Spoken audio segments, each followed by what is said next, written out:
Hello students, मैं नविता आप सभी का स्वागत करती हूँ मेरे यूट्यूब चैनल पर। स्टूडेंट्स, आज हम डिस्कस करने जा रहे हैं क्लास 8 का lesson 7 childhood. Class 8 lesson 7 childhood.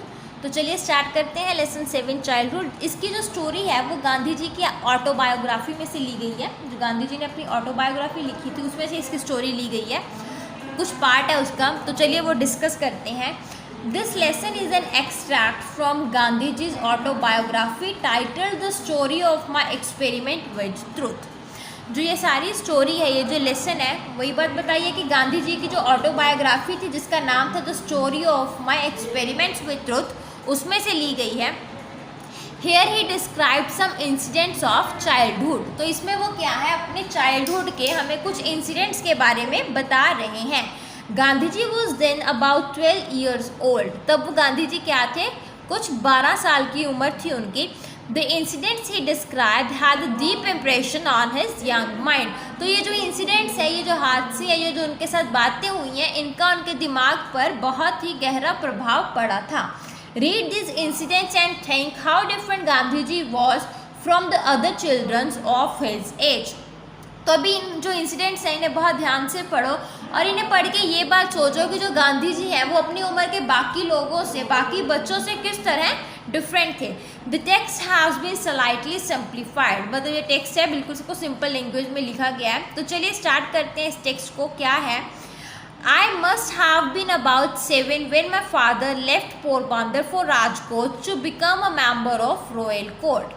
इसमें क्या बोल रहे हैं गांधी जी कि मैं सिर्फ 7 साल का था, मेरी उम्र लगभग 7 साल की थी जब मेरे फादर ने पोरबंदर छोड़कर वो राजकोट शिफ्ट हो गए थे रॉयल कोर्ट का मेंबर बनने के लिए। Then I was put into a primary school. और वहाँ पे मुझे एक प्राइमरी स्कूल में दाखिला दिला दिया गया। I can well recollect the names and the other particulars of the teachers who taught me। तो मुझे उन टीचर्स के नाम और जो मेरे वहाँ पे उस टाइम पे जो क्लासमेट्स हैं उनके नाम बहुत अच्छी तरह से अभी भी याद है। I was only a mediocre student and there was hardly anything to know about my studies। मैं बहुत ही एक आम स्टूडेंट था, इसलिए मेरी स्टडीज़ के बारे में उस टाइम में जानने वाला ऐसा कुछ भी नहीं है। From this school I went to a middle school and from there I to a high school, but now I had reached by 12th year। बोल रहे हैं कि तब मैं अभी वहाँ से क्या मिडिल स्कूल में गया, मिडिल स्कूल से मुझे हाई स्कूल में डाल दिया गया और अब मैं कितनी एज हो चुकी है, मेरी 12 ईयर की हो चुकी है उनकी एज। ठीक है। During this short period I don't remember having ever told lie to my teachers और माई स्कूल मेट्स। कहते हैं जो मेरी लाइफ का ये बिल्कुल छोटा सा पीरियड है, मुझे नहीं याद बिल्कुल भी कि मैंने कभी भी अपने टीचर्स को या फिर अपने स्कूल मेट्स, मतलब जो उनके साथ पढ़ते थे, उन्हें कभी भी किसी भी बात के लिए झूठ बोला होगा। I used to be very shy and avoided all companies. मैं बिल्कुल क्या एक शर्मीला सा बच्चा था और हर एक तरह की कंपनी को मैं इग्नोर करता था, मतलब किसी के साथ भी मिलना जुलना मुझे अच्छा नहीं लगता था। My books and my lessons वह माई सोल कंपनीज। मेरी जो बुक्स थी और जो मेरे लेसन्स थे वही क्या थे, मेरे सोल कंपेनियंस थे। ठीक है, मेरे वो साथी थे। To be at school at the stroke of the hour and to run back from home as soon as school close, that was my daily habit. तो मेरी डेली हैबिट क्या थी कि जब बेल बजी बस जल्दी से भाग के घर पहुंच जाओ। ठीक है, ये उनकी डेली रूटीन बनी हुई थी। I literally ran back because I could not bear to talk to anybody. I was even afraid lest anyone should poke fun at me। मैं वहाँ से इतनी जल्दी इसलिए भाग जाता था क्योंकि मैं किसी से भी बात नहीं करना चाहता था और मुझे आमतौर पर यह डर लगा रहता था कि कोई भी आए और आके कहीं मेरा मजाक ना उड़ा दे। There is an incident which occurred at the examination during my first year at the high school and which is worth recording। तो एक इंसिडेंट है मेरे दिमाग में जो क्या है, एग्जामिनेशंस के टाइम जब एग्ज़ाम्स हुए थे उस टाइम पे हुआ था। कब, फर्स्ट ईयर के स्कूल में एग्ज़ाम्स हुए थे और ये जो इंसिडेंट है वो मुझे बहुत अच्छे से याद है। ठीक है। Mister Giles the inspector of schools had come on a visit of inspection. Mister Giles जो क्या है, स्कूल की इंस्पेक्शन करते थे, स्कूल्स को इंस्पेक्ट करना, ठीक है, देखना कि स्कूल अच्छे से काम कर रहा है या नहीं। वो इंस्पेक्शन के लिए क्या है स्कूल में आए थे। He had set us 5 words to write as a spelling exercise। उन्होंने हमें 5 वर्ड्स दिए लिखने के लिए, जो क्या थी, हमारी एक स्पेलिंग एक्सरसाइज थी। One of the word was kettle, I had miss spelled it. उनमें से एक वर्ड क्या था, केटल वर्ड था, जो मैंने क्या है जिसके स्पेलिंग्स मैंने गलत लिख लिए थे। The teacher tried to prompt me with the point of his boot but I was not prompted. तो टीचर है, उन्होंने मुझे प्रॉम्प्ट करना मतलब कुछ बताने की कोशिश की अपने बूट के साथ, जैसे देखो इस पिक्चर में भी दिखा रहे हैं, तो उन्होंने मुझे कुछ बताने की कोशिश की पर मैं उनकी बात को समझ ही नहीं पाया। It was beyond me to see that he wanted me to copy the spellings from the neighbour's slate. वो ये चाहते थे कि मैं अपने जो साथ वाला बच्चा बैठा है उसकी स्लेट से स्पेलिंग्स को क्या है कॉपी कर लूँ। I have thought that the teacher was there to supervise us against copying. पर मैं तो ये सोचता था कि ये टीचर है वो हमारी निगरानी के लिए है कि हम किसी से चीटिंग ना करें। The result was that all the boys except me were found to have spelled every word correctly. तो इसका रिजल्ट क्या निकला कि मुझे छोड़ के बाकी सारे बच्चों ने सारे के सारे स्पेलिंग्स क्या है बिल्कुल सही लिखे हुए थे। Only I had been stupid, सिर्फ मैं ही उस टाइम पे क्या है मूर्ख बन गया। I could never learn the art of कॉपिंग, मुझे कभी भी नकल करने का जो आर्ट है, नकल करने की जो कला है वो मैं कभी सीख ही नहीं पाया। Yet the incident did not in the least diminish my respect for my teacher. पर इस इंसिडेंट से मेरे दिमाग में जो मेरे टीचर के लिए रिस्पेक्ट है, आदर है, वो बिल्कुल भी कम नहीं हुआ था। एनीबडी हाउएवर हाईली प्लेस्ड और howsoever wise can it be times tempted go wrong. तो कोई भी चाहे कितने भी ऊंची पदवी पर हो, चाहे कितना भी बुद्धिमान क्यों ना हो, गलती तो हर एक से हो ही जाती है। टू एयर इज ह्यूमन, क्योंकि हम लोग क्या है, इंसान है, इंसान गलतियों का ही पुतला है। It was by nature blind to the faults of elder. तो मेरी क्या थी, मेरी ये आदत थी कि मैं जो अपने से बड़े हैं उनकी जो बुरी बातें हैं उनको क्या है इग्नोर कर देता था। I had learn to carry out the orders of elder not to scan their actions. मैंने सिर्फ यही सीखा था कि जो लोग मुझसे बड़े हैं मुझे उनके क्या है ऑर्डर्स को मानना है, ठीक है, ये नहीं कि उनकी गलतियों को देखना है। Okay, two other incidents of the same period have always clung to my memory. तो उसी पीरियड के उसी टाइम के कुछ और इंसिडेंट्स हैं जो हमेशा मेरे दिमाग में रहते हैं। I never had any test for reading beyond my school books. मुझे मेरी स्कूल बुक्स के अलावा और कुछ भी पढ़ना अच्छा नहीं लगता था। However I disliked being taken to task of my teacher as much as I but often without as much as I dislike deceiving him. मुझे ना जो टीचर्स काम देते थे वो करना उतना ही गंदा लगता था जितना गंदा मुझे टीचर्स के बारे में कुछ गलत सोचना लगता था। Therefore the daily lessons had to be done but often without my mind in them। तो मैं क्या है आमतौर पे वो जो डेली लेसन्स थे ना बस उन्हें ही कंप्लीट करता था, वो भी पर पूरे दिमाग से नहीं करता था। Thus there was of course no question of any extra reading। इसलिए कोई एक्स्ट्रा रीडिंग करने का तो कोई सवाल ही नहीं पैदा होता। Even the lessons could not be done properly, क्योंकि जो मुझे लेसन्स मिलते थे मैं वही अच्छी तरह से नहीं कर पाता था।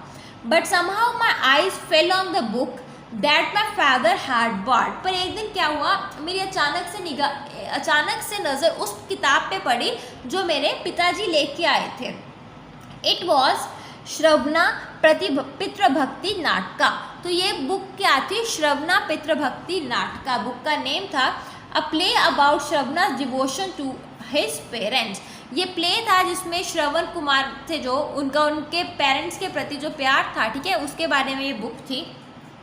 आई read it with deep interest. मैंने इस बुक को बहुत ज़्यादा इंटरेस्ट से पढ़ा। About the same time there came to our place a group of showmans। One of the picture they showed was of Shravana carrying his blind parents on his pilgrimage। He carried them on his shoulders by means of slings। तो उसी time पे क्या है, कुछ नाटक करने वाले भी हमारे शहर में आए। वहाँ पे उन्होंने एक पिक्चर दिखाई। उस पिक्चर में क्या था, जो श्रवण थे, ये देखो यहाँ पे पिक्चर बनी है, उन्होंने कैसे एक पगडंडी पे है ना अपने पेरेंट्स को कैरी किया हुआ है, अंधे पेरेंट्स को दोनों साइड्स पे कैरी किया हुआ है और उन्हें सहारा दिया हुआ है, और वो कैसे उन्हें तीर्थ यात्रा पे लेके जा रहे हैं। The book and the picture deeply touched my heart. तो वो बुक थी जो और वो पिक्चर थी, उसने मेरे दिल को बहुत डीपली टच किया था, ठीक है, बहुत अंदर से टच किया था।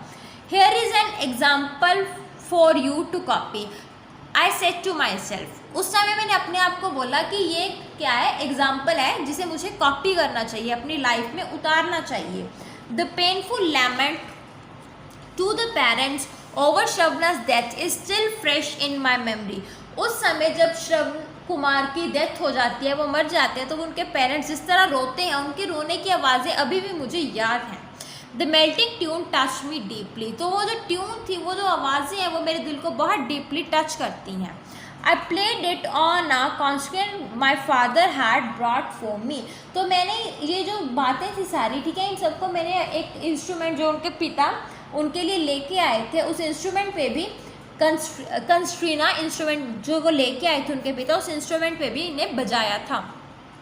I remember a similar incident contract with another play.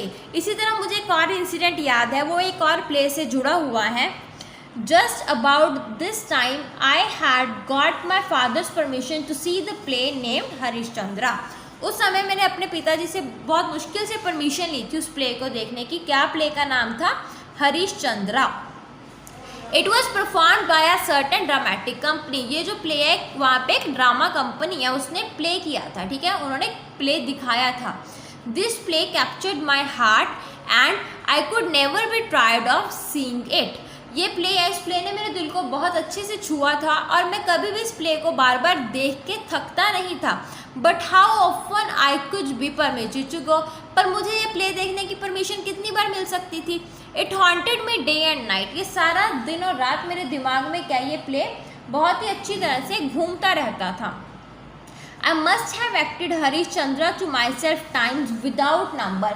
मैंने बहुत बार ये जो हरिश्चंद्रा वाला प्ले है, इसे बहुत बार मैंने खुद भी अभिनय किया, मतलब बहुत बार खुद भी इसे एक्ट किया है। I ask myself day and night. मैं दिन रात अपने आप से पूछता रहता था, why should not all be truthful like Harishchandra. सभी लोग हरिश्चंद्रा के जैसे सत्यवादी क्यों नहीं हो सकते? I literally believe in the story of Harishchandra. मैं जो हरिश्चंद्रा की कहानी थी, मैं उस कहानी पे बहुत अच्छे से क्या है विश्वास करता था। The thought of it often made me weep. इसके बारे में मैं जब भी सोचता था तो मुझे क्या है रोना तो आ ही जाता था। It inspired me in one idol. इसने क्या है मेरे मन पे बहुत ही अच्छा प्रभाव डाला है। तो इससे मुझे क्या है एक सीख भी मिली, to follow truth and to go through all the ordeals Harishchandra had gone through। इससे मुझे ये सीखने को मिला कि हमें क्या हमेशा सच का ही रास्ता चुनना चाहिए, चाहे लाइफ में जितनी भी कठिन परीक्षाएं क्यों ना आए, जितने भी कठिन समय क्यों ना आए। ऑर्डियल्स का मतलब कठिन परीक्षाएं क्यों ना आए, जिनसे हरिश्चंद्र को भी गुजरना पड़ा था, पर फिर भी उसने सच्चाई का रास्ता नहीं छोड़ा था। Both Harishchandra and Shravana are living realities for me. दोनों ही, हरिश्चंद्रा भी और श्रवणा भी, दोनों क्या है मेरे लिए लिविंग रियलिटीज़ है, ठीक है, एक जीते जागती मेरे लिए प्रेरणाएं हैं, वो जीती जागती सच्चाइयाँ हैं मेरे लिए। I am sure I should be moved as before if were to read those plays again today. मुझे इस बात का आज भी विश्वास है कि अगर मैं नाटकों को फिर से पढ़ूंगा, इन्हें फिर से रीड करूंगा, तो ये मुझे उसी तरह प्रभावित करेंगे जैसे इन्होंने मुझे पहले प्रभावित किया था। तो स्टूडेंट्स, ये थी एक स्टोरी द चाइल्डहुड, जो कि गांधी जी के बचपन से ली गई थी, गांधी जी की चाइल्डहुड की स्टोरी थी। होप आपको स्टोरी समझ आ गई होगी और इनसे स्टोरी से जो लेसन्स गांधी जी को सीखने के लिए मिले थे, होप आपने उन्हें भी समझा होगा। और अगर आपको स्टोरी अच्छी लगी तो वीडियो को लाइक करना ना भूलें। Thank you students. Thanks for watching my video. अगर आपको मेरी वीडियो अच्छी लगी तो प्लीज़ सब्सक्राइब बटन दबाएं और मेरी वीडियो को लाइक एंड शेयर करना ना भूलें। Thank you.